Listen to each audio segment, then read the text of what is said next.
We are going over the Constitution today. Where's my clicker? Okay. I'm going to be honest, this is very similar to the PowerPoint that you'll actually see next year in government.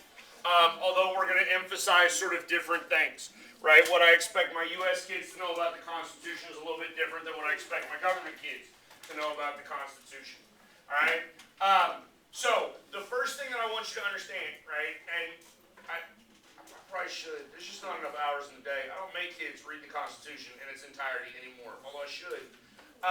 But if you were to read the Constitution, the first thing that you would understand, there's a preamble to the Constitution. That preamble will actually tell you, right, the purpose for the Constitution itself, right? So, if you were to have a copy of the Constitution, right, it says, "We the people of the United States, in order to form a more perfect union, establish justice, ensure domestic tranquility, provide for the common defense, promote the general welfare, and secure the blessings of liberty, to ourselves and our posterity, to ordain and establish this Constitution for the United States of America," right? I need you to understand there's some very big ideals in that are not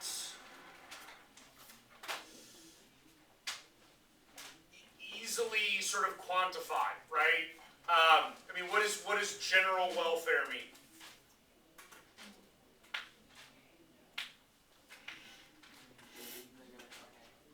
That you're okay? Just okay? Is that what we're aiming for? Just want to be mediocre. Right? It's a very complex, I need you to understand, it's a very complex topic, it's a complex issue, because there's really not a great,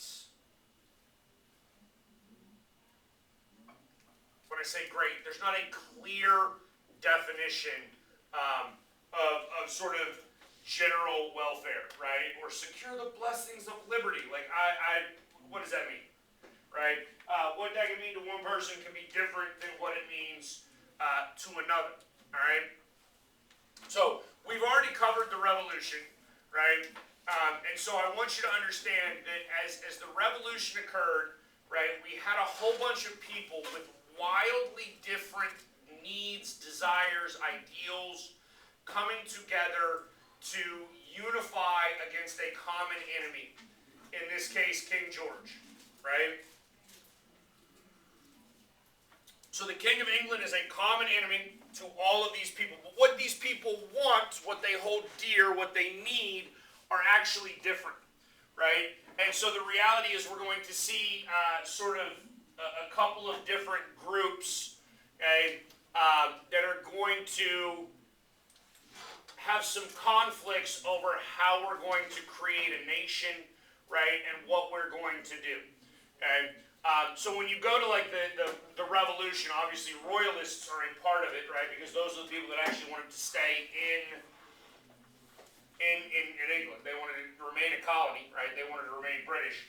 But the other four that are up there become a unique or a specific part of the American ideology, right? Those people in the New England area are not the same as those people in the Virginia or the Carolinas, right? Our southern colonies function very differently than our northern colonies. Our frontiersmen function very differently than both of those individuals, right? We do have a burgeoning middle class, specifically amongst the middle colonies, although to an extent in New England as well, right? Middle class desires are different than those desires of the elites, okay? All of these different desires, interests, wants, needs, have to be factored in to creating a new individual unique nation, right? Because initially there's a super easy fix to this, right? There's a super easy fix to this, okay? New England does what New England wants, right? Meaning Massachusetts does what Massachusetts wants, and North Carolina does what North Carolina wants, okay? That's what we originally tried with the Articles of Confederation. We talked about that a little bit before. Okay? A couple of points before we get into the actual revolution, or sorry, into the actual Constitution. right? One, during the colonial times, and I think we talked about this a little bit already, right? So hopefully this is review. For the most part, England rules the colonies with a light hand. They're not overly intrusive into the day-to-day operations of colonial lives. Okay? It's not feasible. It's not easy for the colony to do that. It's not easy for the British to do that because there is significant distance. There's a lack of infrastructure, technological communication. It takes a long time to get information back and forth. Right? It's just not effective. Okay? So,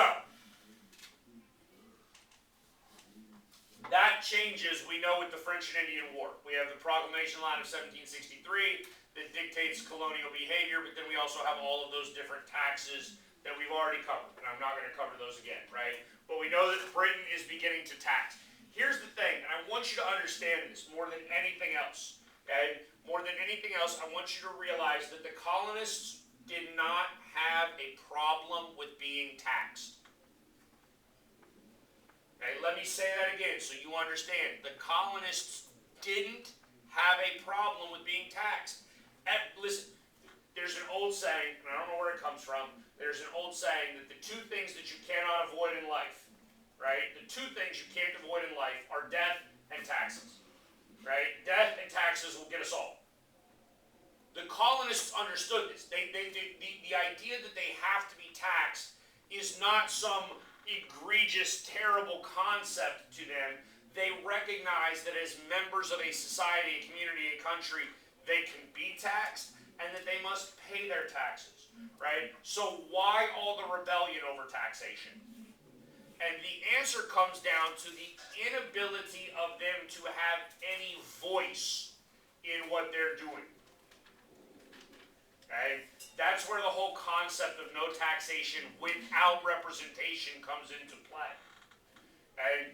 England has been a parliamentary system up at this time for hundreds of years.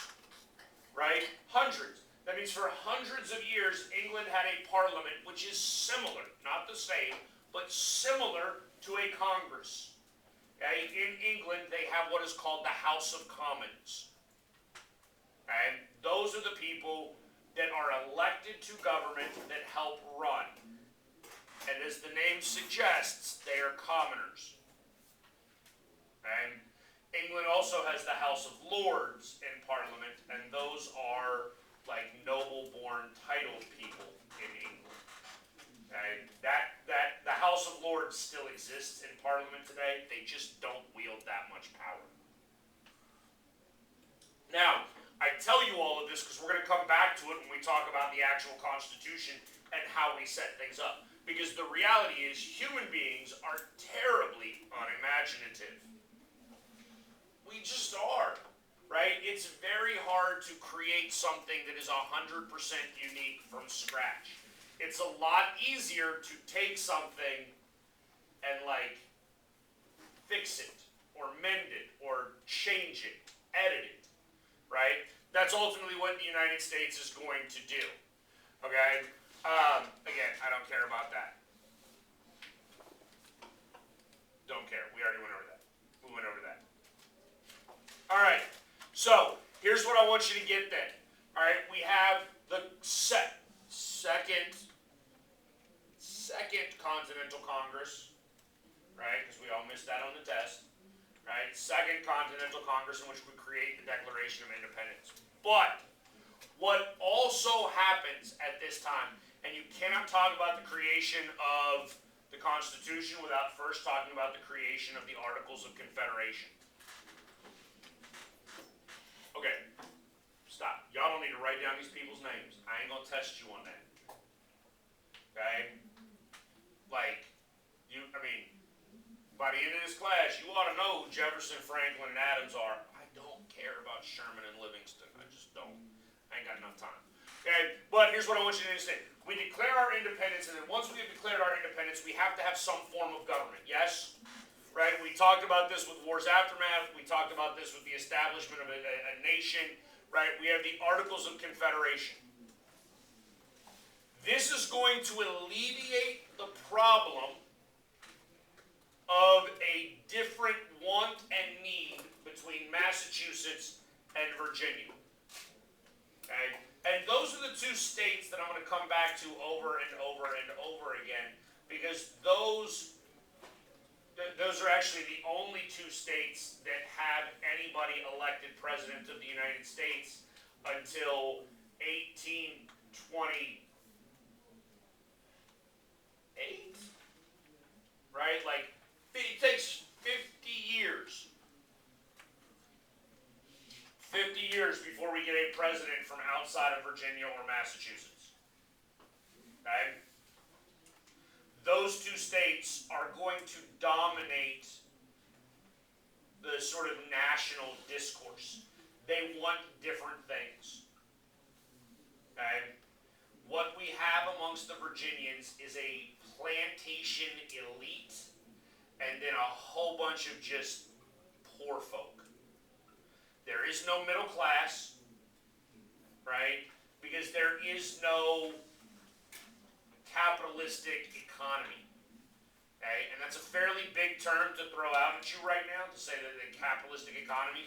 But what I mean is you had a plantation, right? That plantation is dictating everything for the most part within its broad regional area, right? Because if you are a yeoman farmer and you cannot produce something that you need, right? You are a sustenance farmer, right? Sustenance farming means that you farm everything for yourself, okay? If there is something that you cannot produce that you need, right? There is no store to go to,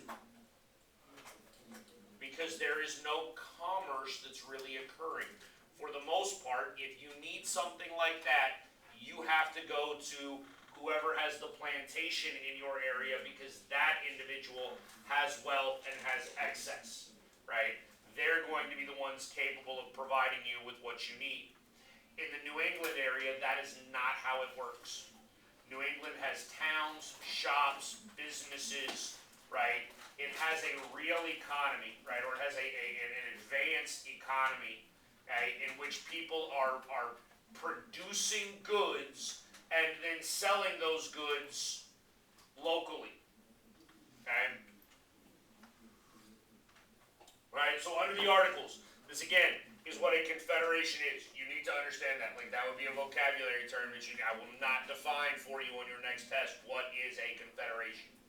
Okay? A confederation is a grouping of autonomous states. Okay? And I don't know if we've used this term yet. You understand state is synonymous with nation, yes? What? Nation and country mean the same thing. Means the same thing. Synonyms. Wait, synonymous or what? Good. Write this down. State equal nation equal country. They all mean the same thing. Do we understand that? Okay. There is a reason that we have states in this country, right? Rather than provinces. That's what they have in Canada. Provinces. Provinces are different than states. Okay? We had states because the states retained autonomy, right? Words matter in life, yes? Okay?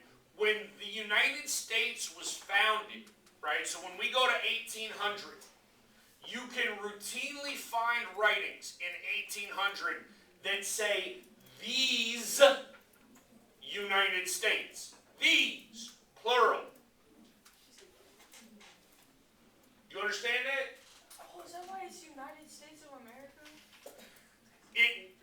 So it becomes, so here's the thing, right? It really is once the Civil War happens, we'll get to all of this when we get to Lincoln and like the Union at all costs and whatnot, right? But it shifts. The ideology, the mentality in America, right? It shifts from these United States to the United States of America.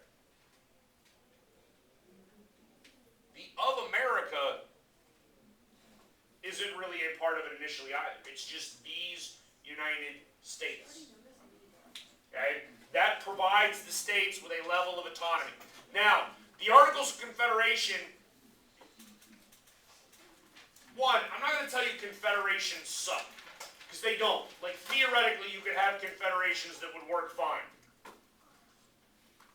But the Articles of Confederation are wildly ineffective, right? And their ineffectiveness stems from a couple of factors, right? Number one, they have a single body national government, which is a legislature, right? And that one legislature can't really do a whole lot, right? It can't tax, it can't have an army, it can't have a navy, right? And because it's just making laws, it then also cannot enforce any of the laws that it's made. Not that it can actually make laws, right? Because in order to actually make a law under the Articles of Confederation, all 13 states have to be in agreement. Do y'all understand how hard it is to get 100% agreement on anything?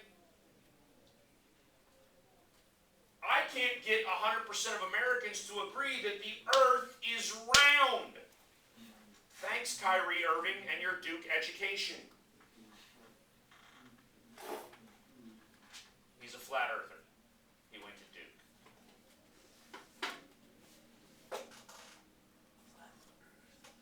Right? So, if all 13 states have to be in agreement, that's incredibly difficult to get accomplished. Secondly, right? Every state gets one vote. One vote. Hey, I want you to think about this today. Would it really be fair?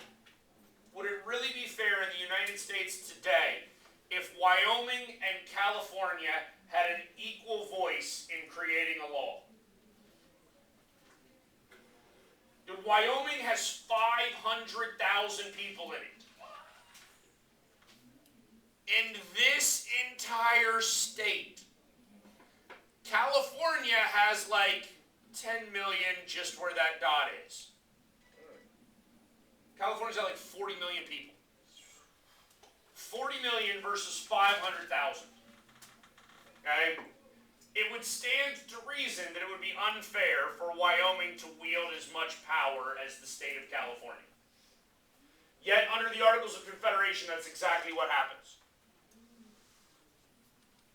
Right? We already talked about the no taxation concept.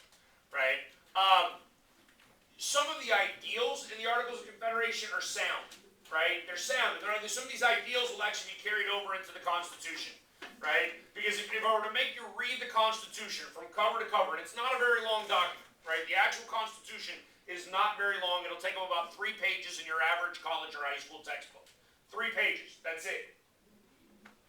Okay? But if you were to read the actual Constitution, there's some of the things that showed up in the Articles of Confederation that we're going to carry over, right? That means that the national government should be concerned with foreign affairs. Okay? It is impractical for every state to defend itself against a foreign invasion. We understand that? Right? If Canada were to attack right now, right, we're not just going to let Michigan deal with it on its own. Sucks to be Detroit. Okay? Instead, the entire nation would aid one another. That exists in the Articles of Confederation. It will exist in the Constitution. Okay? The understanding that economics matters and economic policy is a necessity in order to stimulate growth. Okay? And here's the thing. Like, national economics is the same as personal sort of development. Okay? You cannot maintain a status quo. You're either growing or you're dying. You understand that? Okay, so you are either going to be learning more and things are going to be getting better, or things are going to be getting worse. Okay, because the reality is, in an economic sense, if you are just stagnant, you know what stagnant means? Big vocabulary word. What does stagnant mean? Not moving, right? Stagnant is something that is not changing, right? If you ever come across stagnant water, that don't drink stagnant water, right? Water, you can drink water out of like a fresh mountain stream that's moving, right? But if you come to like a pool of water somewhere, don't drink that water, you gonna die. Right? Like Survivalist 101, don't do that. Okay? If an economy is stagnant, what you have at that point is a lack of growth, okay? And then that means that as everything else is progressing, your stagnation means that you are actually decreasing in relation to everything else. Okay? So you cannot just maintain the status quo. Do we understand? Alright, excellent. This is going to bring us to Shays' Rebellion. Because ultimately Shays' Rebellion is going to be the real catalyst for getting rid of the Articles of Confederation. Right? We've got a dude named Daniel Shay. Daniel Shay was a revolutionary captain. Captain? It says captain. Yes, captain. Right? He was a military officer from Massachusetts. Right? The dude fights in the Revolutionary War. He ends, like the war ends, he goes home to his western Massachusetts farm, right? And now all of a sudden he can't pay his debts. He can't pay his taxes. Why can't he pay his taxes? Because the economy of the United States or the colonies or the Confederation or whatever you want to call it at this time sucks. The economy of the nation is in shambles. That negatively affects him. Now all of a sudden the government wants to come and repossess his land because he's not paying his property taxes. For a dude that just fought literally for the ideal of freedom, right, for the concept of life, liberty, and property, he's not going to take this lying down. Right? So he brings up his own, like, little army. And they're going to go march on Boston. They're going to go march on the Massachusetts state government. Okay? Because they're not going to take this. They're not going to allow the government to become tyrannical, to take their land, to take their property. And now here's the problem in the Articles of Confederation. I just told you, if Canada were to invade Michigan, what happens? We all go to war, right? If a Massachusetts citizen, right, puts together an armed mob and starts marching on Boston, what happens in the Articles of Confederation? I'm out, man. Like, that's not a foreign invasion. That's a you problem. If I'm sitting down there in North Carolina or in Charleston, South Carolina, right, and you write to me and it's like, hey, we need your, like put some troops together, come on up here and help. You're like, nah, I'm good, man. That's a you problem. That's not a me problem. You running your state into the ground. I'm not helping you there. Ultimately, it leads to Washington having to remobilize an army, right? And once Washington and his army walks up there, then, yeah, we're good. We're good. Right? Ultimately, not a whole lot comes out of Shays' Rebellion, except the Constitution. And therefore, there's probably no other significance, right? Or no other, like, greater significance to Shays' Rebellion. Yes. Okay? So we're going to create the Constitution. Because we couldn't get anything done. We realized that the Articles of Confederation is weak, and therefore we need a new central government. So we're going to get together in Philadelphia in 1787. And what are we going to do?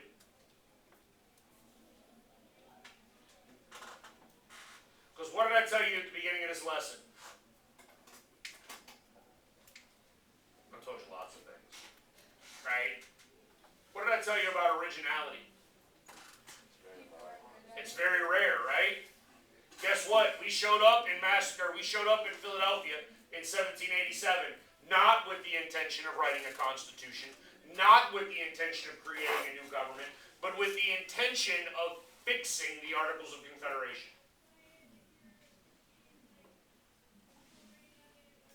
Yet, in order to fix the Articles of Confederation, what do I need? How many states have to be in agreement? 13. All 13. So what am I doing in life? I'm getting nothing accomplished because I can't get 13 people to all agree on something. So these gentlemen basically lock themselves in a room because they are engaged in treason. The writing of the Constitution could be deemed treasonous. They don't have the authority to do this, but they do it anyways. Right? The writing of the Constitution could be considered, why is it considered treasonous? Because they don't have the authority to change the government under the Articles of Confederation. They don't have the authority to force North Carolina to change its Confederation agreement with a central government. That's ultimately what they're going to do. Right? Now, spoiler alert, the great thing about this is eventually, like, they're going to write this document and all 13 states are going to ratify it. We'll talk about that in a minute. And that means that all 13 states ultimately are like, fine, we're in, we're good. If one of the 13 states had not, right, had one of the 13 states chosen not to ratify the Constitution, then it actually becomes increasingly difficult to understand exactly what would have happened. You're in the wrong room. Is that 14.3? No, this is 1439. Really? Like, I don't know what Madeline canceled. Oh, alright. You're good. None of us are that awake yet. Alright. So, if one of the 13 states had not agreed to the Constitution, honestly, at that point, it would be a little complex as to what would have happened. Right? Maybe that one individual state could have just gone alone. Right? But then that gets really dicey, like if it was, I mean, let's just say for the sake of argument, it was like New Hampshire. Right? No, Vermont. Vermont was first. New Hampshire was like the 14th. Whatever. Right? But if it had cut off Maine, you would have like a non-contiguous country, which is very odd. Don't worry about that. You don't need to know what contiguous means yet. You'll learn it next year. Alright, so, if we're going to fix this, if we're going to create a new government, the first thing that we have to do is we have to fix some of the problems with the Articles of Confederation. So, number one, it is wildly ineffective, right, to have all 13 states wield the same amount of power. Alright? Alright? We are going to have a couple of different ideas for this. Number one, you have the Virginia plan. Virginia wants proportional representation. Why does Virginia want proportional representation? Because more people live in Virginia than in Massachusetts. Right? Virginia has a large population, especially if you include slaves. Now that's going to get real dicey as well because are slaves people? No. Not really. They're property at this point. Right? So we're going to have to figure out what to do about that as well. Alright? But under the Virginia plan, we're going to have proportional representation. Proportional representation. That's the term that you need to know. That means the larger the state, the more representation they're going to have in this newly created Congress that we're going to make. Wait, what is it called? Proportional? Proportion. Right? So that word right there with an AL. Proportional representation. And if Virginia has 3 times as many people as Massachusetts, Virginia will have 3 times as many legislators as Massachusetts. That's proportional representation. Right? Now obviously if you were in Virginia, you are in favor of this. If you were in New Jersey or one of our lower populated states, you would not be in favor of this. Right? And so New Jersey has its own plan. The New Jersey plan is equal representation. Just like we had under the Articles of Confederation. Every state wields the same amount of power. Okay? So, we have to figure out what to do. The easiest thing, or ultimately what comes out of this, is the concept of the Great Compromise. Okay? And so with the Great Compromise, we're going to have a bicameral legislature, right? Bicameral. Cameral means chambers. Bi means two, yes? Hopefully I don't need to explain that one to you, right? So we're going to have two chambers, right? Or two houses. We're going to have the House of Representatives, and then we're going to have the Senate. The House of Representatives is going to operate under the Virginia plan. It will have proportional representation. The Senate will operate under the New Jersey plan. It will have equal representation regardless of population. Right? Now, it stands to reason that it would be relatively easy for the colonists or for these new Americans, right, the founders, to come up with this bicameral legislature policy, right? Because again, they used to be English. England has the House of Commons and the House of Lords. Right? The House of Commons is the population. The House of Lords is the elites. Okay? The Senate and the House of Representatives are going to operate the same way. So now, if we know that we're going to do that, and we know that representation is going to matter, what do we do about the slaves? So here's, this is what I want you to understand. I need you to understand this, right? Like, do not sit there and tell me, like, oh, the New Englanders, the Northerners were like such great, wonderful people. Like, they loved black people and they hated slavery and blah, blah, blah. No. Listen, everybody's a hypocrite. Everybody's a hypocrite. You hear me?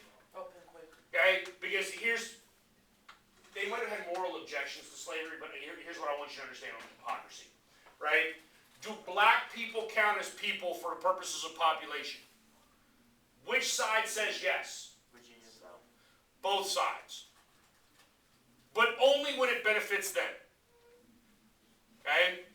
Because Virginia wants the slaves to count as population only when it comes to figuring out how many seats you get in the House of Representatives. Not when it comes to dues owed to the national government per citizen. The New England area, right, our northern colonies want the exact opposite. They want black people to count for taxation purposes, right, so that Virginia has to pay more in taxes to the national government, but they do not want them to count in terms of representation. Do we understand that? Okay, it is wildly hypocritical, because they're either people or they're not. This is one of those things that you will learn next year when you get to my government class, that I don't care what your ideology is. I don't. Right? Have an ideology, that's great. You know what I hate though? Hypocrisy. Don't be a hypocrite. Don't sit there and cherry pick, because sometimes life ain't gonna work out well for you. Right? Alright? Both sides here are going to be hypocritical. So I need you to understand that. Ultimately, what we're going to come up with is what's called the 3/5 compromise, right? So every 5 black slaves, right, every 5 slaves are going to count as 3 people for the purposes of representation and for the purposes of taxation. Right? So Virginia is going to get more seats in the House of Representatives, but Virginia is also going to owe the national government more money as a result. So, what are we trying to do with the Constitution? Here's some of our goals. Okay? And again, you don't need to write all this down, because you'll have access to this as soon as the period ends. Okay? But they want to make sure that we have a strong enough government that it can protect property, it can protect commerce, it can protect the nation against some sort of invasion, right? But we want to prevent excessive democracy, okay? And I need you to understand what excessive democracy means, okay? Do we understand, can we define democracy? Can we do that first? Becky, what is democracy? Like voting or decisions in the government. Who's in charge in a democracy? Which people? Not everybody. The general population. No,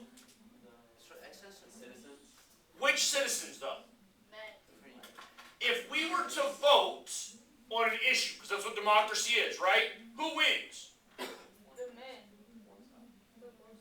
You're just going to vote with who said the most? Thank you. The majority. The majority wins, yes? So I need you to understand that in a democracy, the actual term here is called majority rule.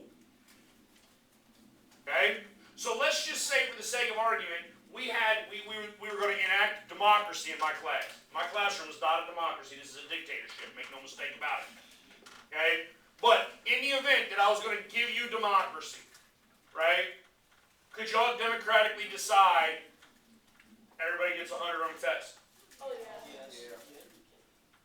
Yes. Right?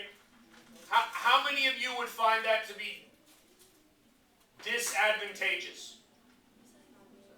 That means not good. Yes. Because see, here's the thing. No. Because some of y'all are like, why would that be bad? That would be excellent. I'm going to pass now. Right? Here's the thing. Y'all realize y'all are all in competition with one another, right? To be like top 10%, top 7%, whatever it takes to get your automatic acceptance into your Colt or to like Austin. Guys, in the state of Texas, your class rank guarantees you admission into the University of Texas at Austin. For free? No, not for free, but you automatically get in. If you, I think it's top 5% for Austin, isn't it? 6. 6, right? And then what's A&M, like top 8, 7?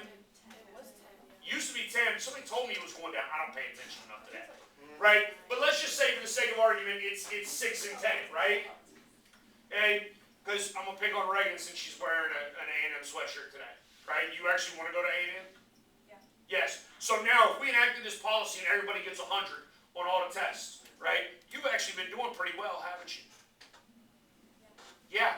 So now, students in this room that have not been doing as well, they're just getting 100. They're not as good a student as you, right? You should be more competitive. Your class rank should be above them. But if we just given everybody hundreds, now all of a sudden you're not top 10 anymore. You ain't guaranteed acceptance into A&M. Are you happy about that? No. But guess what? You are in the minority of that. That is called tyranny of the majority. Okay? Majority rule can actually be really bad. Right? Like, go ask any African American about how majority rule is in Georgia in 1930. It's not good. Right? Because what did the majority in Georgia do in 1930? Denied black people the right to vote. You don't get to participate. The majority has ruled. So excessive democracy can actually be a bad thing. Right? And here's the thing, because how many of you actually thought that through? Like, everybody get 100 on my test. How many of you thought, like, wait, there might be some negatives to this? A couple of you. The problem is, most people don't. Because most people don't look at long-term effects of anything, right? They just see a short-term gain, and they're like, I'm in!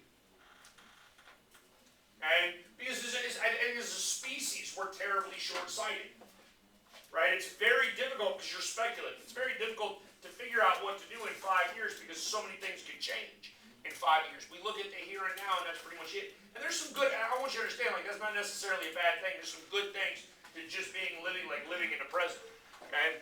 But we need to protect against this excessive democracy, okay? And we need to protect against government infringement upon liberty, right? Do we know what infringement means? Violation. Sure, violation is a good synonym to use, right? If somebody infringes upon something, they are interfering with it.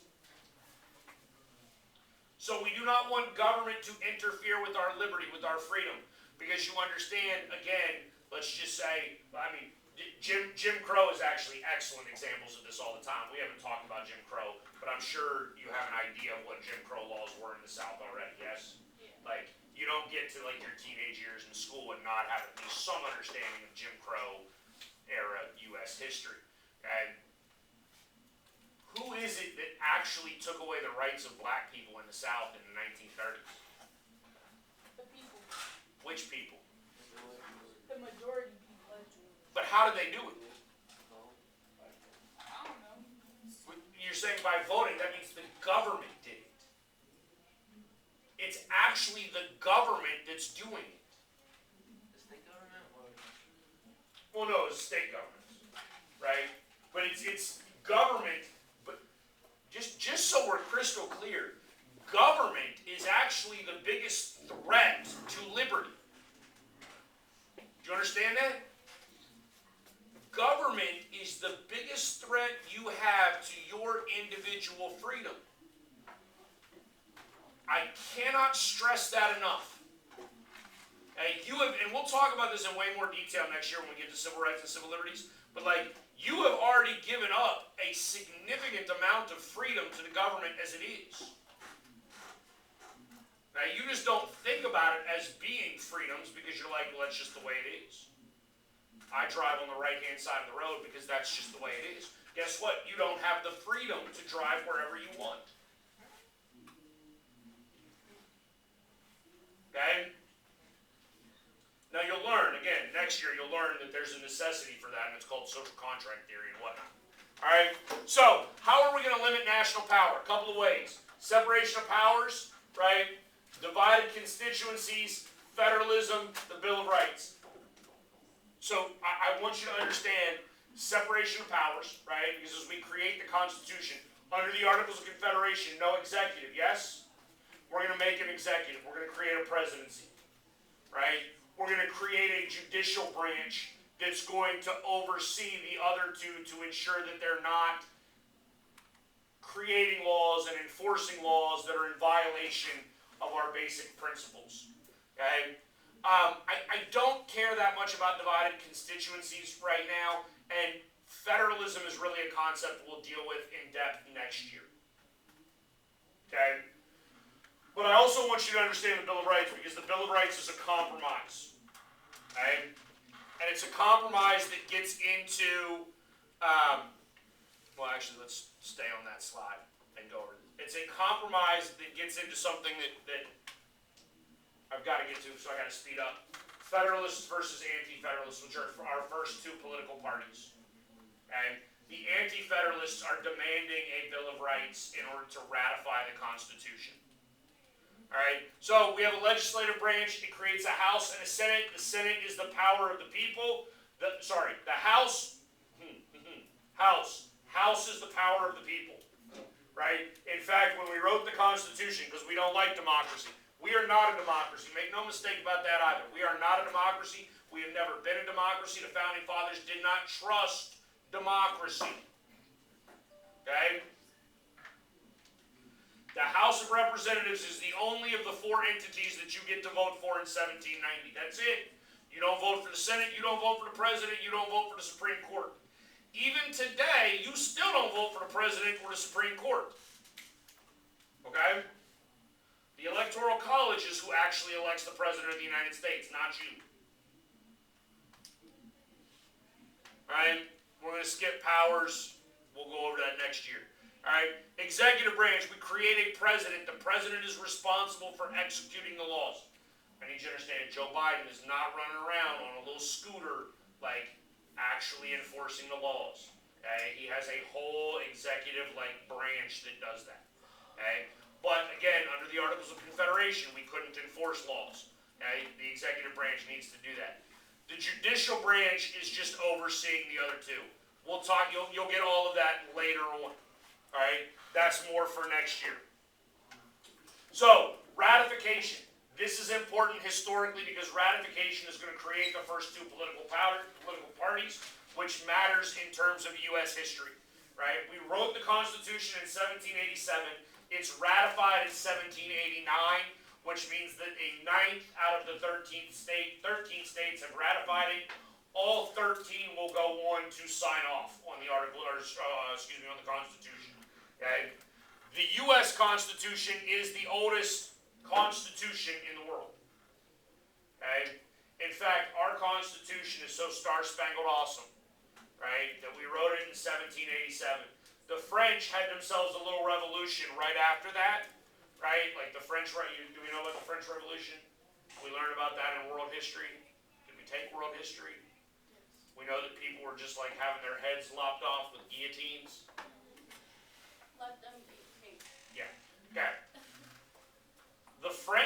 are, I believe the French are on Constitution number 8. Right? After their revolution, they write a constitution. It doesn't last very long. They're on like their 8th attempt. We're still rolling with numero uno. Alright, so this gets into what really matters and what I'm going to cover for the last, 3 minutes that I've got. That's it. Okay. Wait, 10? Yeah, 10. 10. Okay. Federalists versus the anti-federalists. The Federalists are the people who write the Federalist Papers. They are the ones that want a strong national government. Okay? That is John Adams, Alexander Hamilton, John Jay, George Washington to some extent. Right? They are the ones that saw the problems with the Articles of Confederation and believe the only way to fix that, is with a stronger national government. Okay? The Federalists do not like democracy because they think people are weak and stupid. Okay? And they think that if we had true democracy, which is majority rule, the majority would redistribute wealth. Right? Because if the majority of the people do not own land, what could they do? They could just pass a law that takes land from the people that do own land. So the Federalists are elitists.